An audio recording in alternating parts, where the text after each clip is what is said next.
Jannik Sinner is Wimbledon champion. He defeats Carlos Alcaraz in the final, and it was a fantastic match. The two best players in the world. They're winning all of the slams right now. I'm here with Ben. We're going to speak about it. Sit back and enjoy. This is Jannik Sinner's moment.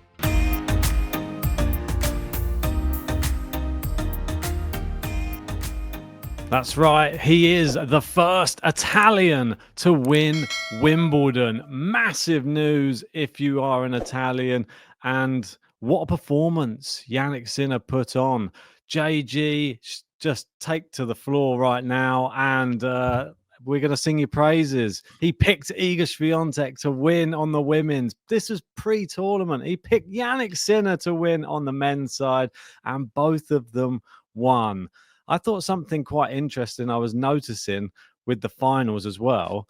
We had both of the surnames beginning with an S winning and both the ones beginning with an A losing. So the SA finals, the S's came to the forefront, and Jannik Sinner and Iga Swiatek, they had a little bit of a dance at the ball, at the Wimbledon ball afterwards. I find that whole thing a little bit awkward, but Jannik Sinner was good gentleman. I think he had some nice moves and span Iga around pretty nicely. Well, you've got two introverts and one has to be more of an extrovert, and Jannik Sinner took that role. I thought it is a little bit awkward, but I really enjoyed it. Great moments.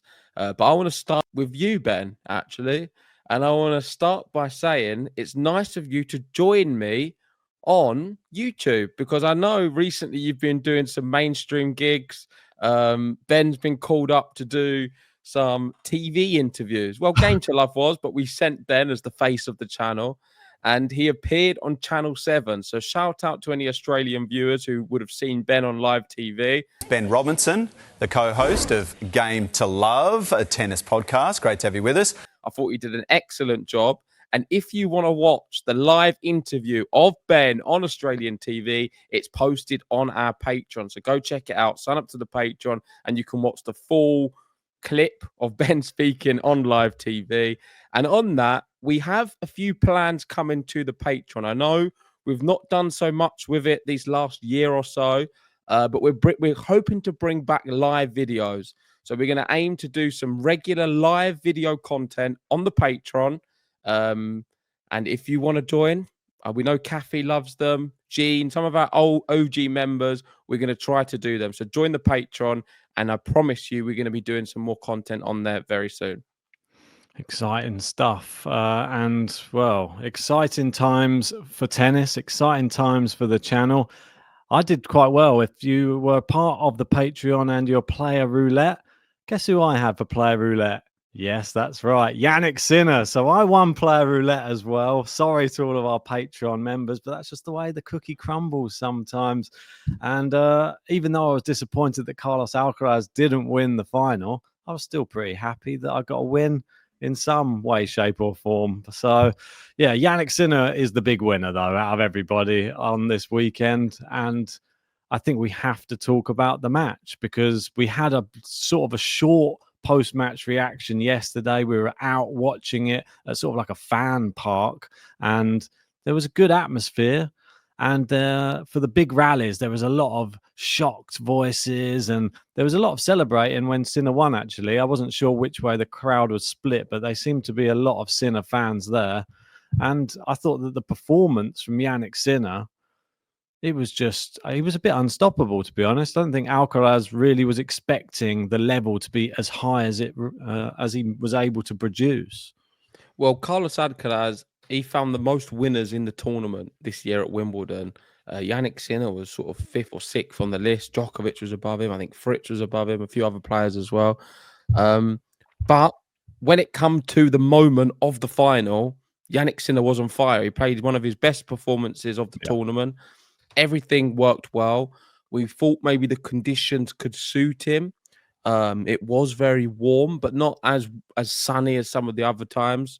But all in all, I just feel like he's getting better and better on the grass as the tournament went on. And we know Alcaraz has been the most successful player at Wimbledon this last 2 years. He's won the last 2 editions. But all in all, I'm really pleased Jannik Sinner was able to get some revenge here, because I think it makes this whole rivalry a lot more interesting. Jannik Sinner on 4 Grand Slams, Carlos Alcaraz on 5. It would have been a big difference if Alcaraz won, because they'd have the gap would have gone 1 each way, 2 in total. And I think now this has put it in for the US Open as very, very interesting, because Sinner will be favourite. He will be favourite for a lot of the hard court slams. And if he is to win that, then they're going to be tied for Grand Slams at the end of 2025. Yeah, and just to think how close he was to having all 3 slams this year. He was pretty much at 1 point away 3 times in the Roland Garros final. And this is his record at the last 4 slams. He's won 3 of the last 4 slams, and it's 27 wins, 1 loss. It's a Sinner takeover, and it could have quite easily been another slam. It could have been all 4 slams, like the Grand Slam, but not in the same year, essentially.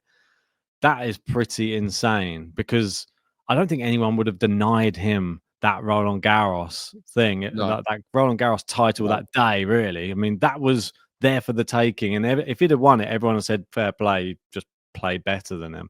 But Alcaraz showed something that only he can do, I think. Maybe him and a few other people on the tour can pull back from such crazy deficits.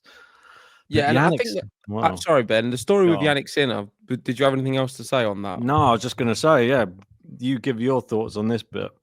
No, because for me, the Jannik Sinner story, we don't speak about so much. And if you wind back a few years ago, he was a weak, ginger Italian player who was very cute. You can see there for this photo. Great skier, very intelligent. I remember us being in the press conference. He could speak multiple languages, articulates himself extremely well. Great tennis IQ, great passion, very kind to other players, liked by everyone. But he lacked that grit and ability to win matches when it got physical and tough. He had blister problems. He had this. He faltered when it got too warm, the weather. And if you wind on from where he was then to now, it just shows you to never give up on your dreams. And dream is a key word of this Wimbledon.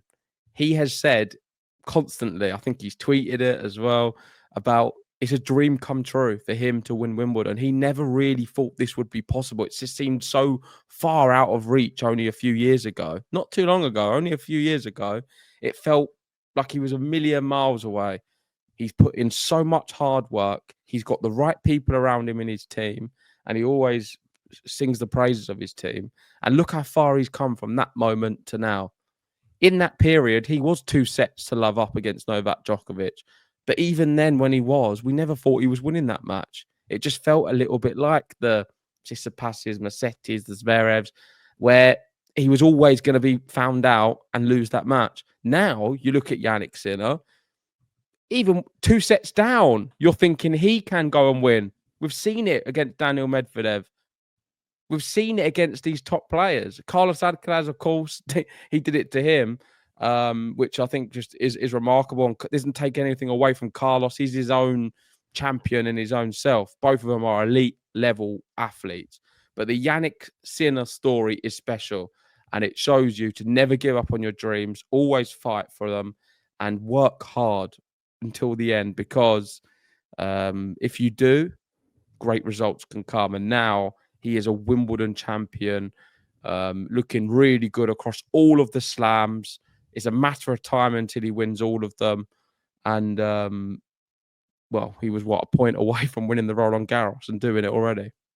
Yeah, I think looking at their head-to-head as well, I think this really just helps the narrative for the neutral fans as well, because we like the rivalry. People are starting to, some people pick their side, some people like Carlos, some people like Jannik, some people just like the fact that we're going to get this match over and over again. And if Alcaraz would have won that again, then we would have ended up with a more lopsided head-to-head. It would have been 9-4 in favor of Carlos. He would have won the last 6.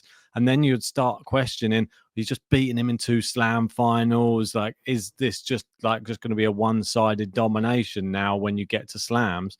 Now it's not. Now I quite like the way that it's now sort of starting to balance the scales a little bit. Are we going to see maybe Jannik Sinner start to dominate this rivalry now over the next few matches? Or is this where Carlos Alcaraz now goes back to the drawing board, watches the tape? Where did I go wrong? How do I make the small adjustments to now get one back over on him? There's going to be some great matches, and everyone's going to be focused on the last match, like how well he did at Wimbledon.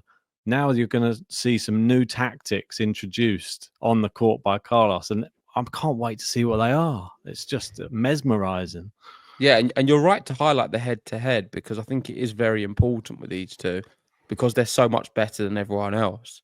Yeah. So when you have two players who are better than a lot of the others, and they're going to be 1 and 2 seed for, seems like, the foreseeable, unless there's any injuries, then they'll always be facing off in a final, unless you get the odd Grigor Dimitrov match or a Djokovic in inspired form, or a freak performance from a Butik van der Zandsloot.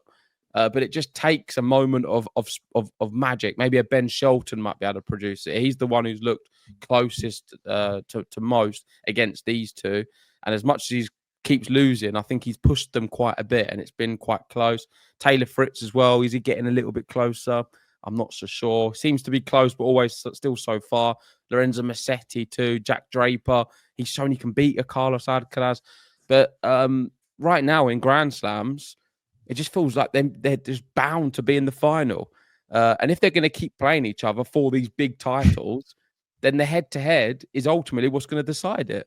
Because no one really remembers in the record books who finished second and who was the runner-up. On the trophy, it's only the name who won. Of course, you can have a look into it and see. I mean, ask John Silk, he'll be able to tell you all the runners-up from the last 50 editions. But really, the name what matters is the one who's on the front of the trophy, the one who's won it. And whoever can win this head-to-head more than the other was going to have more trophies, but the way this is going. And I just want to have a word on Jannik Sinner. We'll speak about this, what you've got up here. So that is Australian Open 24, Sinner, then Alcaraz, then Sinner, then now Alcaraz, then Sinner. US Open coming up next. Sinner will be the favourite for it. Definitely. Alcaraz has won it before. He's beaten Sinner in a crazy match there as well. 5 sets. So yeah, it's in the balance. But let's just keep with Jannik Sinner. I've sent you a tweet. Okay. And this is about his ranking points and just overall dominance of this year. This? Bearing in mind, he's been suspended for what, 3 months? Yeah. So for 3 months, he's been off the tour. But so yeah, it's this one, but I've got it in a different view here. He becomes the 5th world number 1 since the inaugural ATP Tour season in 1990 to have 12,000 ranking points. And the players he's joined with is Rafael Nadal, Roger Federer, Novak Djokovic, Andy Murray, and Jannik Sinner. So Carlos Alcaraz has been unable to make this list. And I think that's to do with the consistency. And this is what this stat highlights. He is, in terms of consistency, as good as the big 4 in the world. And you can put him towards the top of that list as well. It's an early career. There's so much more he can do. We can't get too carried away with it. But the way Jannik Sinner is tracking is right up the very, very top of the big 4. And I'm looking at it and I just don't know who's going to beat him. Unless it's Carlos Alcaraz.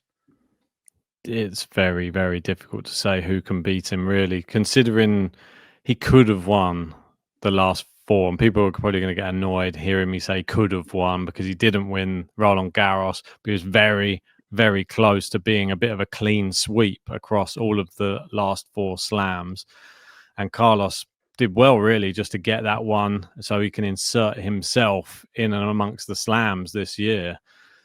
It's an incredible stat, though, because those players are absolutely legendary players that you're seeing there. And there's a lot of people give Murray a lot of stick, and there's probably a lot of casual fans out there that go, yeah, it's just the big 3 and Murray. There's a reason that Nadal, Federer, and Djokovic consider it a big four is because Murray was so dominant in all of the Masters and all of the other tournaments, and he wasn't world number one during that period, which is no one else has that claim.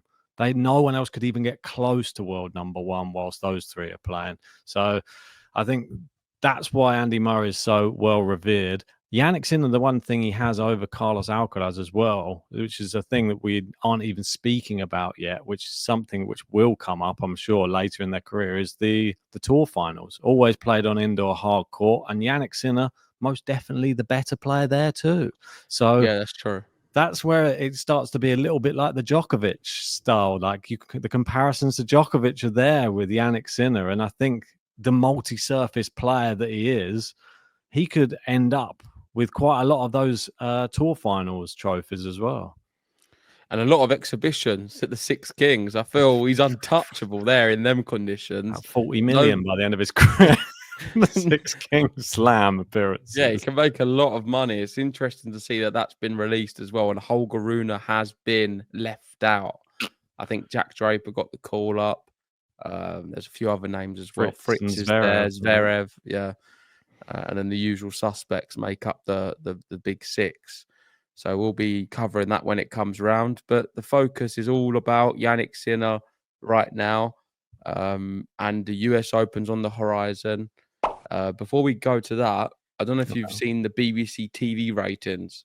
This was it. Oh, brilliant. So you got it. So this year's Wimbledon smashed the BBC's previous streaming record of 54.3 million set in 2023. Meanwhile, Sunday's men's single final between Jannik Sinner and Carlos Alcaraz was watched by 8.8 million people across TV and online. So great to see more people watching. What was it? 8.3 million? 8.8 million, and it says here 69.3 million. A record number of stream requests were made across BBC iPlayer, the BBC Sport website, and app this year. So it's really increased. So the level that these two are bringing at the moment in the sport is producing a lot of interest, quite clearly. Yeah, and the big difference is this is not about tennis, but in general, a lot of the numbers I was looking at the breakdown is to do with online, like the TV coverage. Watching on an actual TV is trending downwards. It's slightly more than last year, but trending downwards massively. A lot of people are watching tennis on a mobile device or a laptop.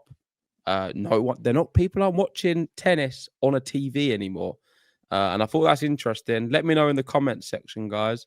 Where did you watch the Wimbledon final and what device did you use? Because I'm just fascinated for my own personal research. I'm going to be doing a dissertation soon. Well, I like it. Can't wait for that one. Bring that one out on the channel. I watch it on every device that I've got in front of me. When Wimbledon's on, it's on the TV, and then I have multiple matches as well on my laptop as well. Sometimes there's one on the phone. It's going on everywhere, so I can see as many matches as possible. It's hard to follow them all, but I normally have the sound on one of them, and then maybe slightly lower on some of the others, just in case something crazy happens. Then I can flick between. But yeah, I do like it, especially when you're in the early rounds. You can pick a few of your favorite matches. All right, moving on. Anyway, Jannik Sinner, first Italian man to win Wimbledon singles title. Quite big. We nearly had Jasmine Paolini last year. She didn't quite make it there. She was the runner-up. Sinner shows her how it's done. Yeah, no, it's so big for Italy, not just Italian tennis, Italian sport. It's the front page of all of the news there. They're so happy and excited to have such a great champion, a humble champion in Jannik Sinner. And he's a real star out there wherever he goes. It's constant coverage right now, and he deserves it. I think it's difficult for him to adjust to, I'm sure, becoming such a big star with having his personality, but he seems to be doing very well. I think Carlos Alcaraz is someone who deals with the spotlight a little bit better than Jannik Sinner, in the sense that he is a lot more outgoing and a more of an extrovert of a character. And I think he enjoys the attention a little bit more. Jannik Sinner just wants to kind of go about his life. And when you are the best in what you do, that is no longer possible. He can't really just go a lot about his life. He can't just go to a restaurant and have a quiet meal or go out anywhere. Whereas I feel like Carlos Alcaraz embraces that maybe better than what a Sinner will. But that will come with time, I'm sure. And he seems to be doing quite well. He's got a good team around him, what helps too. And I'm hoping that doesn't disrupt him much.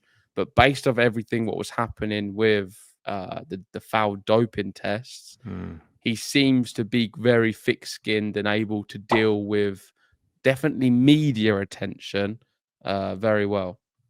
I think it was all important, just the people that he had in his very close-knit team.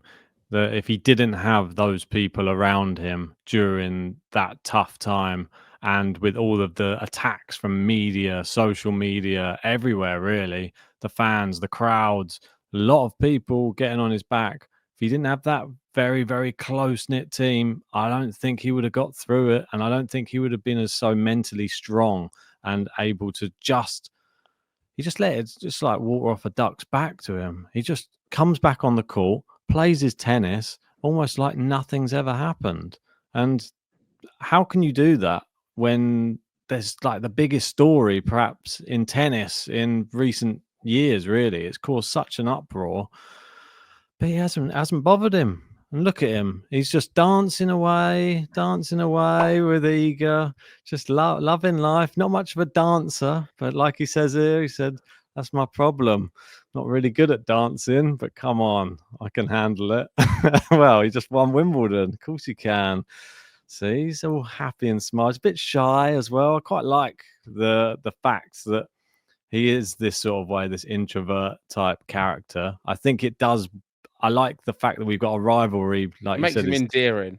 Yeah, exactly. And you've got two different characters. You've got Carlos, who fiery. You can tell he's just got a He just little. keeps going to Ibiza every possible opportunity. Exactly. I was going to pose a question to you, though. We've been speaking about all of the stats, all of this type of thing. I want to delve deep into your brain and get some of your real expert analysis on how see what you're really thinking about in the up and coming months. Obviously, we've just seen a massive adjustment from Jannik Sinner from a crazy scenario where he was sat in this position on the screen, staring into the abyss after having 3 championship points, then losing in Roland Garros. Then he gets to this. Carlos Alcaraz is now in the opposite situation now, where he is now sitting there thinking, I didn't manage 3 in a row. Just got beaten by Jannik Sinner, who I beat in the last Slam final. What do you think he now has to do differently, in your opinion, to be able to defeat Jannik Sinner at the next Slam? Not much. Not much at all. I don't think either of them have to do much differently. All you've got to do, and I say all, it's not easy, is turn up in the final and produce your best tennis. That means finding your first serve. Carlos Alcaraz didn't do that in the Wimbledon final. Dealing with the big pressure moments and finding your spots. Dealing with the crowd, dealing with the occasion, dealing with what your opponent throws to you, and then a little bit of luck. I keep saying it. When you've got top players, you can't tell me it's just the winner is the one who was just better than the other one. Sometimes there's not much separating them. At Roland Garros, there really wasn't much separating them. And it was just a little bit of luck in some moments. Carlos doing some things a little bit better. Maybe Sinner doing better things here. There's not much. So when I look at it and people trying to overanalyze, what does that Carlos need to do? Not much. It's a match. It's a match of tennis. And a ball can be in or out by millimeters. It's so close. And when you was looking at Jannik Sinner after the match, everyone was saying, "Oh, was you really disappointed?" This and that. He's like, "I lost the match. I'm going to see what I did wrong, and see where I can improve." And he's going to do the same thing when he wins. He's going to, okay, where did I go wrong? Let's try and improve. And that's all Carlos Alcaraz can do. They're beating everyone else at this level. So I just feel like at the moment, it's going to come down to fine margins on who can do better in that moment. Sinner was able to on this occasion. Let's see if he can again. Do you think he's going to be able to get close to him on a hard court? Why not? I think Carlos Alcaraz is very good on a hard court. Let's bring up his recent results at hard court slams just so we can have a look at it. And I'm not having a go at Carlos, but since winning the US Open in 2022, he's got a semi-final. Then he went out in the second round last year in a freak loss to Van der Zandstrup. Only ever made the quarterfinals at the Australian Open. That's sort of the big bogey tournament really for him, where he's had injuries before. He obviously missed that one as well. He's not even made a semi-final there yet. He's probably going to be in the final next year of the Australian Open. He's going to be close any moment, if not win it at one point. Again. You can look at this and say, okay, look at the stats. Maybe he's not as good on the hard courts, but I've seen him. He is good. He's very good as well. Just look at him at Indian Wells. Doesn't do too bad there. So I'm not worried about anything. They're very good on all of the surfaces, and I'm not reading into anything like that. Here's Jannik Sinner, just in case you want to take a quick look at what he's been up to in all of the slams. Last 2 years have been pretty good, haven't they? Still his worst slams, the US Open, 77%. Exactly. Let's see. Come the US Open, if it is still going to be his worst one, maybe it will be his best. For the French Open, he's not won it yet. So that was the only one, which is the only blot on his copybook. Next year, it might be Roland Garros champion as well for Jannik Sinner. I think it's well within his reach. After seeing this year, no one can say, oh, well, he's miles off Carlos. He was literally right there. Could have quite easily won it. I think just the records that he's got here, like 20-1, obviously. It's just ridiculous. He's so consistent. And that's the one thing that wins you world number one and wins you all the slams. Consistency on the big stage. I can't still quite get over the fact that he was 2-0 down against Grigor in was it the quarterfinal? But it was just that for me.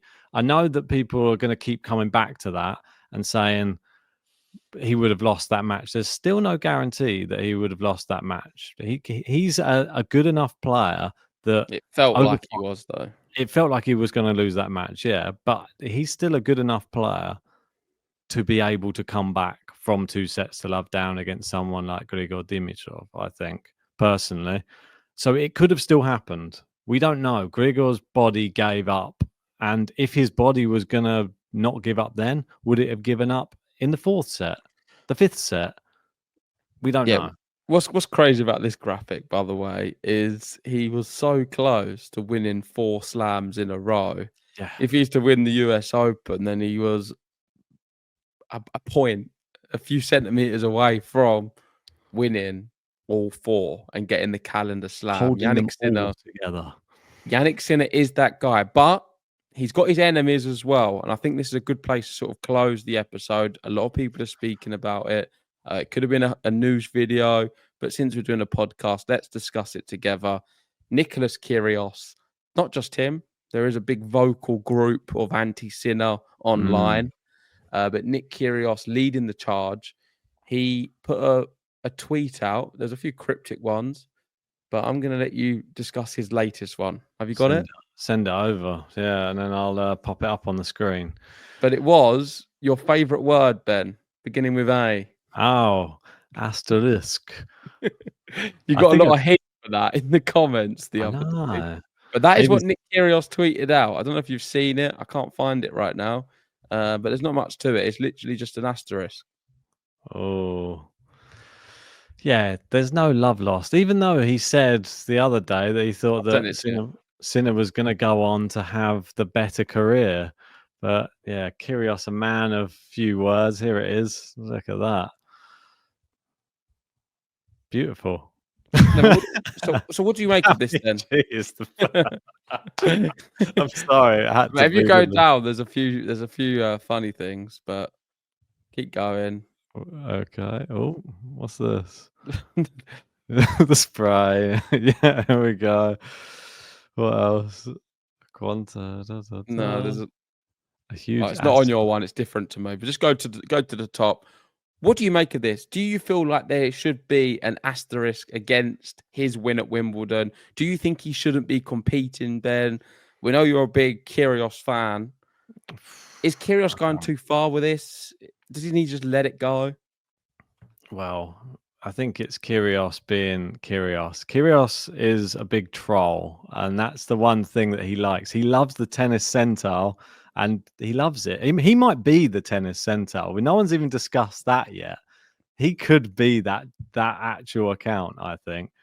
But he loves just going online and trolling people. He doesn't hold back. He doesn't care because he doesn't have the type of reputation which is going to get tarnished by there being, oh, I've said something nasty to someone. Oh, I wonder what's going to happen to me. Nothing. He doesn't care. He might not even play tennis again if he doesn't really want to. Doesn't matter. So and why does he care so much about what Jannik Sinner's doing? Why is he so invested in it? Do you think he's just doing it for the attention? Yeah, of course. It's all about that. He likes it because it stirs the pot a little bit as well. He likes getting involved with these things because I think he loves the drama on X, because as soon as you do that, look at it, 15,000 likes, like all these retweets, all this type of thing. A lot of views. Exactly. And there's probably some people out there who are really in agreement with this whole thing, and he's just giving them like a voice. But I don't even know how strongly he is for this whole thing, or if it's all just him just stirring the pot again, just wanting to bring it up. And for you, Jannik Sinner should be competing right now. You see no problem in it. He's been cleared completely, and you see there's no issues for you. As long as he keeps passing legitimate drug tests all the time in all of these slams, I don't see a problem with him playing. Okay, perfect. And this is a message to all of the Sinner haters. Some of them do watch the channel. I'm going to leave you with this image dealt from Jannik Sinner himself. I don't know if you want to add it. It's not letting me do it. I know the one you're going to have. There we go. This is from Jannik Sinner, a message to all of the haters holding the trophy. And I think this is a good place to sign off. Thanks for watching, everyone. If you haven't already, hit the like button, subscribe if you're new, and let us know what you guys thought of Jannik Sinner's victory, his first Wimbledon title versus Carlos Alcaraz. And I'm sure there's going to be many more to come. US Open next. We're going to be doing some build-up for it. And like I said at the start, if you want to watch Ben's mainstream broadcast with a mainstream news organization, it was Channel 7, Djokovic's favorite news channel in Australia. Ben appeared on there. He sucked up to them, didn't say anything about Novak Djokovic. You can watch it on the Patreon. Beautiful. Right. Well done, Jannik Sinner. We'll see you on the next podcast. There'll be normal tennis events going on now leading up to the US Open. Obviously, we'll have all the regulars. We have your Canadians, your Americans, and some other ones in between, I'm sure. China. Exactly. That's not the World Club Cup or whatever it is. All right. Thanks for watching, and see you very soon. Goodbye.